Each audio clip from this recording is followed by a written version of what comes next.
Assalamualaikum warahmatullahi wabarakatuh. Waalaikumsalam. Ketemu lagi teman-teman bersama saya Benny Warsita di Benswar Channel. Waduh, hari ini saya ngerasa ada sesuatu yang buat saya ini adalah apa ya? Rezeki bisa, silaturahmi iya. Karena ternyata di sebelah saya ini sudah 30 tahun kalau tidak salah kita nggak pernah ketemu. Ya, di sebelah saya siapa? Ini adalah Kang Mukti Chandra. Assalamualaikum. Waalaikumsalam warahmatullahi wabarakatuh. Damang. Alhamdulillah 30 tahun. 30 tahun ya. Kita nggak pernah ketemu. Boleh cerita nih gini. Ceritanya adalah selama kita 30 tahun teh kemana wae. Kok nggak pernah ketemu? Kalau nggak salah tahun 85 terakhir kita ketemu ya. Oh, mau cerita dari situ dulu. Oke, boleh itu. Nah, di situ kan kita ngilang. Nah, saya muter melawan Buana ke tiap nightclub di seluruh Indonesia gitu. Cari duit sana sini. Sampai kalau mau cari duit gede kita datang ke Prapat.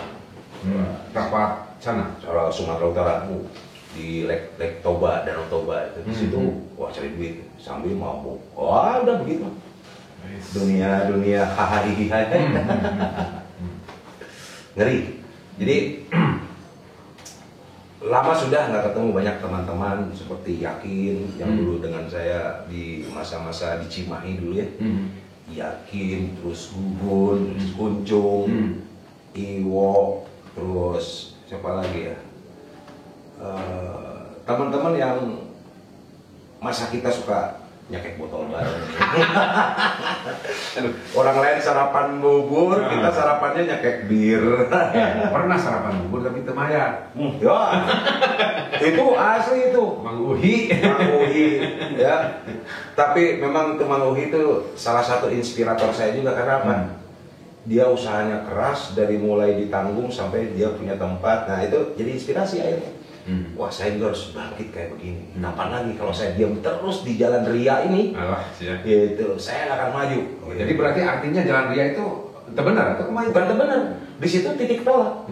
Oh, titik tolak di mana kita mau meloncat kemana? Disitulah pengalaman. Nah itu. Oke. Sebagaimana waktu di rumah saya juga dulu gitu. Banyak anak-anak yang kalau tidur sampai 50 orang di ruang tamu itu kan ruang tamu itu seluas lapangan bulu tangkis di rumah itu. Ngampar, dari titik itu justru orang tuh berangkat dari rumah itu. Kenapa? Saya di Jalan Rio itu bersama Berry Clan Radio gitu. Masih ingat? Malah jadi. Nah, kenapa akhirnya di situ yang namanya public speaking saya dapat. Gitu. Awalnya di situ. Awalnya di jadi situ. Sekolah tanpa sengaja lah di situ ya. Sekolah tanpa sengaja dan otak kanan dirangsang untuk berbuat. Kalau tidak berbuat juga kita nggak bisa apa-apa sebenarnya. Nah, harus action lah ya. Action langsung. Makanya gimana actionnya? Nah, ajang ujinya loh, aku nyanyi di panggung-panggung udah. Komunikasi kurang. Nah, masuk nightclub. Bisa ada permintaan lagu, nah ngomong lah semuanya berkomunikasi, public speaking kayak apa. Terus introduction seperti apa. Nah, disitulah muncul akhirnya. Nah, pengalaman itu naik titik tak 86 mulai. Nah, pas 86 memang album Kakak muncul kan. Oh ya, teman-teman, saya ingatkan Kang Mukti Chandra ini adalah adik keberapa ya dari Kang Hari Mukti almarhum? Kang Hari Mukti itu nomor 7, Kang saya nomor Hari 13. Nomor 13. Jadi 13. semuanya keluarga berapa? 14 bersaudara. 14 bersaudara. Satu ayah, satu ibu. Bapakku punya istri 3. Oh gitu. Gitu. Dari istri kedua dapat 2, istri ketiga dapat 1. Sebel bapak saya punya istri 3. Seharusnya kan 4. Oh, jadi ulah tilu dengan Apa? sebenarnya. Oh, Oke. iya. Jadi sekali lagi bahwa ini adalah satu darah berarti ya? Satu darah. Ya. Oke. Nah, sebelum kita nanti ngobrol masalah ini karena gini, kalau dulu teman-teman, ini Kang Mukti ini celananya nggak begini, enggak. Dia selalu pakai celana kulit, pakai rompi kulit, Army look ya. Tapi untuk yang sekarang ini nanti bicaranya belakangan. Oke, lanjutkan setelah kita ngadiung di Berry Clan lah bersama teman-teman segala macam. Katanya sempet ketika sudah keluar dari lingkungan Berry Clan itu, Kang ini melanjutkan tarik suaranya sampai keliling Indonesia, keliling ke luar negeri juga. Gimana ceritanya? Ya itu bersama band-band klub malam. Jadi saya kan orangnya dari dulu single fighter. Dulu juga tergabung dengan grup-grup klub malam seperti Revolution Band, Queen Star Band, terus apalagi ya GX Band, FO Band, Vio Band, banyak band. Dan vokalisnya kok beda-beda, yang masuk ini kok beda, loh vokalisnya itu lagi, yang dulu ini grup ini nah gitu. Nah jadi kasihkan begitu, ceritanya ada produser nih, cewek produsernya. Nah dia melihat peluang bisnis dari vokal saya itu, terus menjual nama, oh ini udah nyari Mupi gitu. Lo vokalnya juga gila, ya oke lah gitu. Karena emang mirip-mirip dia. Karena memang dulu saya bersaing dengan Kang Hasan. Ketika album tahun 86 album Ada Kamu itu keluar, nah di situ juga sebetulnya saya sudah mencari uang di nightclub. Gitu. Tinggal di Barclay itu saya tuh udah nyari duit di situ. Gitu. Ya, saya masih ingat lah. Iya, banyak pulang-pulang ya. Kalau udah gajian itu datang pasti beli sukro. Beli sukronya hati-hati ya, sukronya beda. Sukronya bikin fly. Fly me to the moon. Oke, lanjut lagi. Nah ini seiring waktu bertemulah tahun 90 dengan Kang Hari lagi. Nah itu ngomong, saingan lo gue. Siapa tuh yang ngomong? Kang Hari, saingan lo gue. Ahmad Albar, Bangkit Sanjaya, lo lewatin. Tapi saingan lo gue. Wah, terpicu saya. Nah, apa yang nggak bisa di Kang Hari punya? Karena untuk membedakan vokal Kang Hari dengan saya, antara A dan E, itu aja ngebedain. Contoh, ada lagu yang Kang Hari nggak bisa begini. Nggak bisa. Padahal terkenal dengan kelengkingannya juga. Kelengkingannya juga. Dengan suara kuda falsetto dia nggak bisa. Aduh, gimana lo belajarnya? Ya, saingan lo gue. Saya balikin lagi. Boga adi belenggu. Sampai Bang. Ya kita kan bersaing sehat. Dan Kang Hari itu orangnya benar-benar super power dari sisi mentality. Karena kita kan anak tentara ya. Jadi kita agak galak juga katanya. Oh, bukan galak lagi.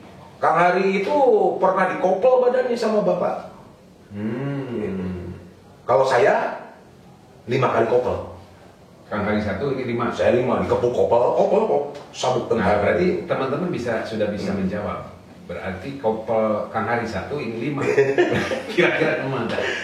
Ya itu ternyata bapak saya tuh mendidik agar bermental kuat. Oke, jadi akhirnya Avonturin inilah yang hasil didikan bapak. Oke, tadi keliling ke dari nightclub itu mengantar Kang Tini untuk juga keliling ke Indonesia. Ya, keliling Indonesia sampai ya tetap, makanya manusia itu nggak bisa lupa dengan sejarah. Kalau manusia lupa dengan sejarah, maka dia tuh hilang harga dirinya dan jati diri dia tuh hilang sebetulnya.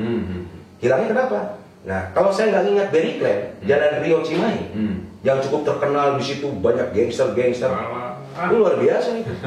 Itu jalan bersejarah. Kalau bikin film sejarah tentang Jalan Rio itu luar biasa. Karena saya tahu persis di situ. Itu kayak apa? Kehidupan di sana kayak apa? Preman-preman yang berkelahi hampir setiap hari, mabuk-mabuk dan sebagainya. Nah, tapi bukan berarti mengingat masa lalu ya, enggak. Tapi latar belakang itu yang menaikkan dari satu sisi kita meloncat ke sisi yang lain. Sampai di 93 bertemu dengan presiden atau produser Blackboard. Tahun 93 bikin album rekaman kompilasi bersama Hermatiana, Melly Guslow, terus yang mengarranger lagu saya Ronnie Lon. Itu dia keyboardis dari Braga Pub dulu. Nah itu habis itu bikin album pertama. Terus tahun 95 dengan Slogi Band. Nah lepas dari situ 95. Oh, sempat dengan Slogi itu? Sempat dengan Slogi Band. Kalau Slogi kan kalau nggak salah sampai sekarang juga masih eksis. Endar, Marhan, kalau Askar sudah keluar ya. Kalau pemain keyboardnya Ian masih. Nah, lalu setelah itu terbang Batam. Ngapain di Batam? Nyanyi juga. Karena di sana atau bagaimana? Peluang mencari uang di sana luar biasa di sana. Sekali nyanyi aja, nyanyi nyumbang lagu ceritanya. Jadi Sigal bilang ke MC gue dari Bandung, gue artis Bandung. Wah gini. Oh iya. Lo bayar gue berapa? 3 lagu doang. 5 juta deh, cil amat sih lu bayar gua. Gitu. Karena urusannya cuan gitu nggak ada lagi. Terus punya andalan dari Bandung gitu. Dari Bandung. Memang artis Bandung tuh di Batam luar biasa juga. Gitu. Jadi belum grup band penghibur kalau belum pernah masuk Batam. Oke. Gitu. Teman-teman, itu adalah perjalanan olah vokalnya lah ya, dari mulai Barry Clan juga dulu kan pernah masuk di vokalis Barry Clan Band. Iya, Barry Clan Band. Barry Clan punya band juga. Ya. Yang sekarang Barry Clan Band juga masih jalan sebetulnya. Masih ganti namanya. Jadi New Friend. Oh, New Friend Band. Cuman itu personilnya yang udah beda. Cuman yang bertahan itu dua. Yakin sama Ipung. Bener ya? Sama Ipung ya. Ada lagi vokalis, kan Barry Clan itu ada dua penyanyi vokalis. Satu Kang Mukti, yang kedua adalah Salman Tarigan. Yang sekarang ya dia sudah punya alam sendiri lah gitu ya. Oke, kita lanjut ya. Kita lanjut. Itu adalah perjalanan olah vokal dari mulai Barry Clan keluar keliling Indonesia, bahkan ke luar negeri. Kemana saja sih? Ke Singapura, Thailand, Filipina, Brunei. Okay. Itu adalah masa-masa kejayaan di bidangnya gitu lah ya. Ada nggak cerita yang paling menyedihkan di sepanjang itu? Itu sedang syuting. Nah, di situ ada telepon. Apa? Tik pulang, Mami sakit. Oke. Oh, udah kartunya? Nggak ada. Ceritanya hari Rabu pulang, langsung ke ruang ICU Cibabat. Oh, udah di rumah sakit. Oh, udah di rumah sakit. Saya pikir ibu tuh udah posisi koma gitu. Oh, ini udah ditempel segala semua. Saya datang nggak seperti orang sakit. Beliau ini, Kata Mami itu. Kasih manggilnya Mami. Assalamualaikum. Saya minta maaf. Puluhan kali minta maaf, diciumin. Ya Mami maafin, Mami maafin. Kemana aja kamu? Gitu. Nanya. Terus hari kedua, hari Kamis, ngasih sarapan. Sekarang suka saya ambil ngasih agar, digangguin gitu, ditempelin kepala. Aduh, aneh kok saya itu nggak keluar dari ruang ngasih itu, kecuali saya mau BAB. Gitu. Saya nggak keluar. Kenapa? Karena itu adalah momen yang paling krusial, karena sering meninggalkan mama. Iya. Itu. Ya. Dan banyak dosa yang saya perbuat, membuat sakit hati orang tua, Mami. Dan waktu itu Kang Ari masih nyanyi-nyanyi atau sudah? Kang Ari sudah dakwah. Oh, sudah dakwah. Gitu. Dan rencananya, nah di hari Jumat itu kita mau pada kumpul makan-makan di situ. Kita mau pada makan. Nah, sorry, saya potong. Kang Hari sudah dakwah, ini kita masih bangor nih. Bukan bangor lagi. Ya, artinya belum itu ya. Wah, jauh. Karena nanti teman-teman belakangan justru dia yang nganter-nganter Kang Hari. Oke, lanjut. Gimana? Jadi, setelah nengok Mami. Momennya itu di hari Jumat jam 10. Sholat Jumat mana? Kata Mami. Oke. Iya nih. Ngaku Islam, tapi nggak pernah sholat. Artis gitu loh. Gitu nggak. Sampai saya mengiyakan. Ya, terus bodoh pun saya ngeliat orang. Oh, pertama tangan dulu, baru mulut, hidung. Oh gitu, ikutin aja. Nah, singkat cerita, di jeda khotbah pertama Jumat itu, saya minta sama Allah, ya Allah, jangan kau cabut nyawa ibuku dengan pedang yang mengiris tubuh 300 kali sakitnya. Jangan ya Allah, aku nggak ikhlas. Nggak selesai ya. Nah, sepulang Jumatan, itu saya minta maaf lagi. Dimaafin, Uti ingin hidup bahagia. Kan panggilannya Uti ya? Ya dulu Uti. Uti ingin hidup bahagia. Dimaafin ku Mami, berhenti kamu nyanyi. Iya nih, saya iyakan gitu. Iya nih, saya berhenti. Oh, jadi selama ini yang nyuruh berhenti itu adalah Mami akhirnya, bukan Kang Ari. Bahkan Kang Ari dilecehin. So ustad lo, gitu. Karena beda, karena saya tahu kan Kang Ari nyanyi. Dan gue tahu lu juga penyanyi. Saya lupa, boleh berhenti gitu. Jadi Mami ya, Mami gitu. Okay. Nah, nggak lama dari situ perut lapar. Lapar betul. Nih mau makan dulu, sok makan. Ketika mau membalikan badan, ibu saya begini. Hilang. EKG bunyi. Tit. Karena saya melihat ibu saya itu dicabut di depan saya. Nyawanya dicabut sama Allah hanya dengan cara menggigil dan senyum. Itu yang membuat mental saya ambruk. Sudah, 2002 itu kacau. Berhenti. Ya, sampai terpenjara karena nggak mau ngurusin album. Peduli amat, gitu. Nah, di situ kegalauan tuh 2002 sampai 2003 galau. Dan kerjanya hanya nangis aja. Karena kalau ibu tuh, mami itu meninggal 2 kali masalahnya. Maksudnya? Ketika melahirkan saya, meninggal, mati suri lah. Mati Tapi suri. lama mati surinya. Lama, gitu. Udah sempat dimandiin malah. Gitu. Nah, ini kematian yang kedua. Gitu. Makanya saya tahu, wah ibuku ahli surga insya Allah. Gitu. Nah, itu pukulan yang bertubi-tubi itu sampai, aduh, kok jadi kehilangan arah gitu.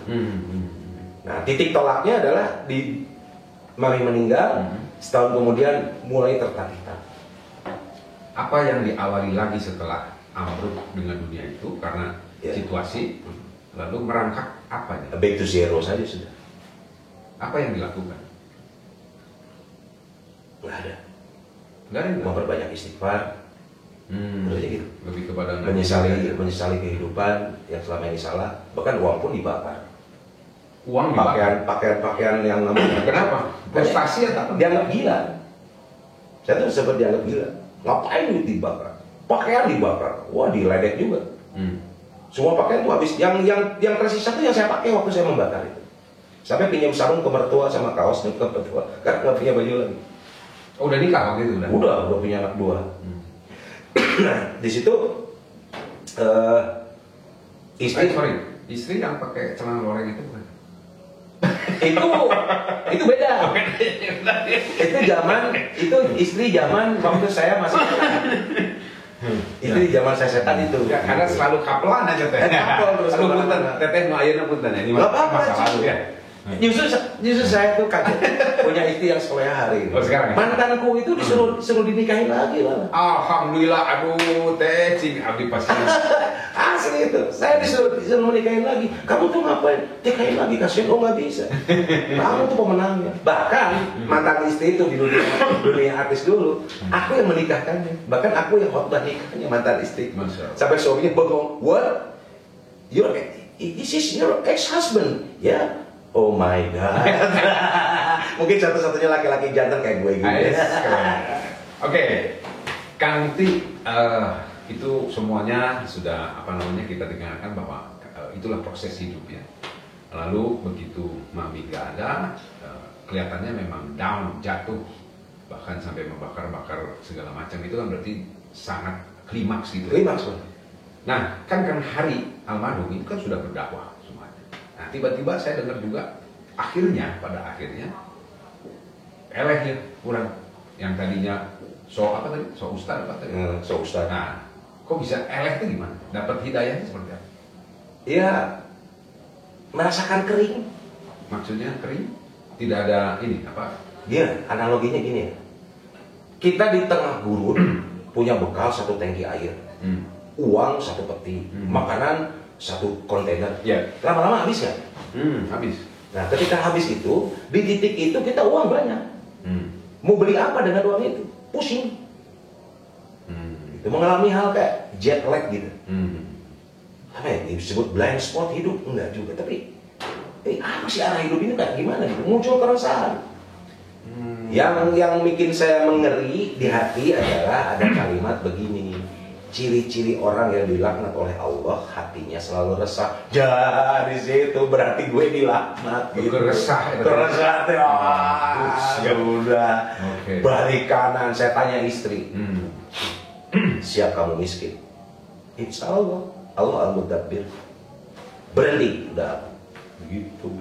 Makanya semua barang yang ada di dalam tubuh saya, yang hasil dari saya nyanyi dulu, sepatu las ada berapa biji Kang Yakin? Waktu lihat sepatu las tuh saya ada berapa pasang ya, 20 pasang belum. Dulu mah zaman terkenalnya sepatu dogmat. Wah kan keren tuh. Ya kalau nginjek oli dia nggak akan kepleset. Itu mah saya mah punya asli, bukan ebel-ebel itu mah. Asli nginjek oli, punya 5 pasang. Celana jeans yang anti api, jaket kulit Harley Davidson. Wah, di mana? Dibagikan atau gimana? Enggak. Saya buang, semua saya bakar. Termasuk perhiasan piercing berlian di hidung, di telinga. Gelang emas, rantai emas. buang semuanya. Oke. Itu adalah apa ya? Manifestasi ketika benar-benar down. Dan seolah-olah bahwa ini adalah hasil daripada yang dibilang itu tadi apa? Iya. Oke. Nah, Kang Hari kan sudah jalan. Lagi-lagi saya tanya, apakah merengek ke Kang Hari? Karena kan waktu itu ngomong apa kebalikannya. Ketika pengen menjadi asisten, benernya kenapa gitu? Enggak juga. Jadi awalnya justru begini. Ketika saya berhenti itu, kami pernah mengalami makan nasi aking selama 6 bulan. Satu keluarga atau? Saya sendiri dengan keluarga. Keluarga itu keluarga besar waktu itu. Mereka makan nasi normal. Kalau kami makan nasi aking. Karena saya dididik oleh orang tua tidak boleh begitu. Oke. Tahu kan karakter kita dulu aja waktu zaman setan kayak apa kan? Nggak boleh orang susah. Itu karakter saya gitu. Lebih baik gue yang susah. Gitu. Lu nggak punya duit, tapi gue yang beliin. Kan kayak gitu. Nah, ketika kehidupan berbalik pun saya begitu. Nah, satu hari ketika saya lagi nyuci nasi aking, nah pas gitu, nah Kang Adi datang ngelewat. Woi, nasi bebek. Buat makan bebek, saya prototin. Nasi bebek sembarangan. Gitu, saya marah gitu. Membedakan mimik muka marah gitu ke Kang Adi. Ya, ceritanya singkat, saya godok, lalu saya kukus lagi, istri pergi beli kelapa, waktu itu 1.000 segini. 1.000 rupiah waktu itu, beras masih 1.500 waktu itu, tahun 2002 itu. Dan Parut tuh datang, panggil anak-anak, Zulfas, nah sini, ayo makan. Nggak tahu entah gimana, Kang Hari udah ada di pinggir saya. Meluk, nangis, ternyata saya makan nasi aking. Kenapa kamu nggak minta sama aku ke kamu, ya Allah, nggak boleh kamu begini. Mendingan gua makan nasi aking daripada jadi sok ustad, daripada sok kaya, tapi faktanya hidup kayak begini. Jangan palsu-palsu depan saya gitu. Nah, singkat cerita, Kang Ari akhirnya minta maaf atas ucapannya, bilang nasi bebek dan sebagainya.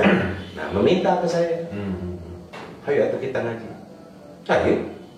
Oh, langsung diajukan. Ayo. Gitu. Dan baru saya memahami. Wah, ternyata hidup tuh ini yang saya cari gitu. Saya dapat kalimat di mukadimah kitab saya itu yang saya pelajari itu gini. Ya nadu al-insan bima indahu min fikrin anil hayya wal kaun wal insan. Kebangkitan manusia itu berdasarkan pemikiran dia. Manusia itu siapa saja dia terhadap penciptaan alam semesta, manusia dan kehidupan. Wah, langsung itu yang namanya yang lagi panas membara, datang air dingin sejuk menyejukkan. Nah, terus singkat cerita, Bah, kan namanya Abah. Oh ya, teman-teman sekarang ini saya juga kaget. Dulu kita mah Mukti, Uti dan lain sebagainya, namanya Chandra gitu. Kesini-sininya Kang Mukti, ayeuna kok jadi Abah?